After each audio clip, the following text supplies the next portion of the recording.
Mr Speaker, this is a very proud day for the ACT Party and for our members and supporters who have campaigned for many, many years for better protection of law-abiding citizens. And it shows, Mr Speaker, that those people that have supported the ACT Party and voted for the ACT Party have made a difference to our country and will make our country a safer place in which to live.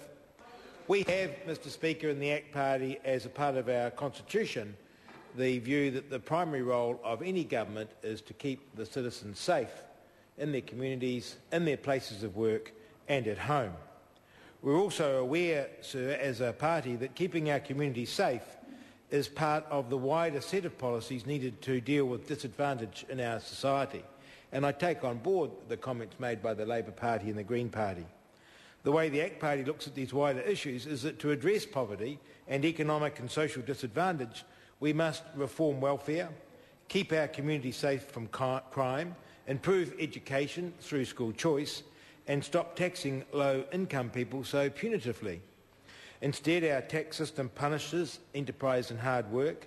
Our welfare system encourages attitudes that destroy personal responsibility, self-reliance and self-confidence. And our schooling fails up to a third of our children. Out of all these failures has come a crime rate, particularly a rate of violent crime, that should shame us all. Our poorest communities suffer the most from criminal offending, from the petty offences through to the most violent. Murder, rape, aggravated robbery have become all too common. And I say to Mr Horomia, it's amongst Māori that the ACT Party in comments have received the most support because they suffer so badly from violent crime. Our sentencing system is weak and the parole system has clearly failed us. Offenders released on parole all too often commit further violent crime. These criminals, Mr Speaker, have torn the lives of their victims apart. Their victims must live with the effects of the crime, the pain, the fear, the anguish for the rest of their lives. For victims, the crime actually is just the beginning. ACT campaigned hard for tougher sentencing with a three strikes policy in the 2008 election. After the election, we negotiated an agreement with National to give ACT's three strikes policy a fair hearing at the Select Committee, and through the past year, ACT and National have worked constructively together to agree on a three strikes policy designed to keep Kiwis safe. And I want to particularly single out Justice Minister Simon Power, Police Minister Judith Collins, the Prime Minister, and indeed the entire National Party caucus, through which over the year we've had many discussions. This law, Mr Speaker, will be a huge step to getting the most violent, repeat offenders off our streets and keeping law-abiding citizens safe.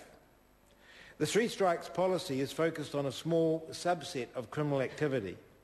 It is not by any means a policy that addresses the wider set of issues surrounding effective policing or getting younger people off a pathway to crime. And those issues are, of course, of the utmost importance. But the three strikes policy is an essential part of the full mix of policies needed. It is focused solely on the worst violent crimes. It is focused on the few who repeatedly commit violent crime. Unlike the California law, people will not get severe sentences from relatively trivial offences. The offences on the qualifying list all represent serious crimes. This policy is, of course, about protecting our citizens from these violent repeat offenders. This policy will keep our communities safe by deterring those criminals who are rational enough to see that their repeat violent offending will be met with escalating punishment. And those that aren't rational, Mr Speaker, they will be locked away, and that's as it should be. On the strike one, the offender receives the sentence as determined by the judge with parole as at present. Nothing will change, except this. The judge will tell the offender that that's strike one. Strike two, the offender receives the sentence as determined by the judge, but now with no parole. And again, the judge will tell the offender that's strike two.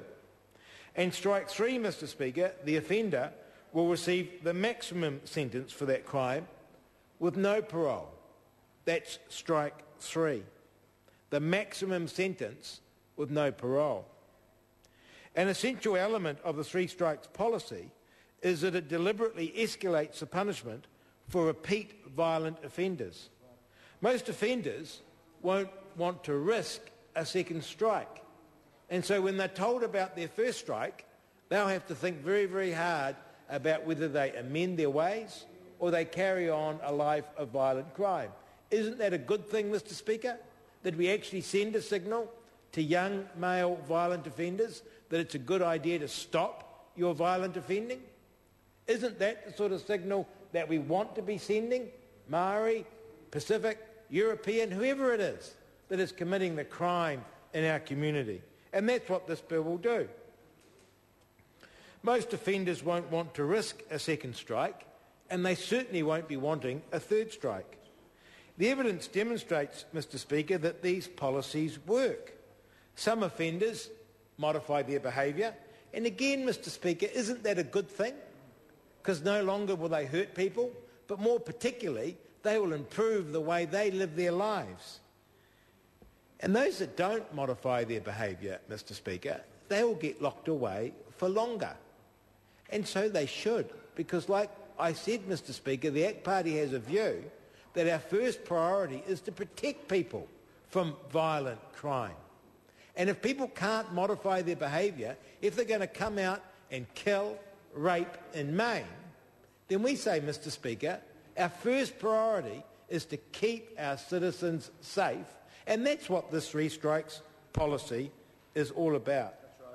Right. Mr. Speaker, this is a policy about making New Zealand a safer place in which to live, in which to work, in which to raise your children.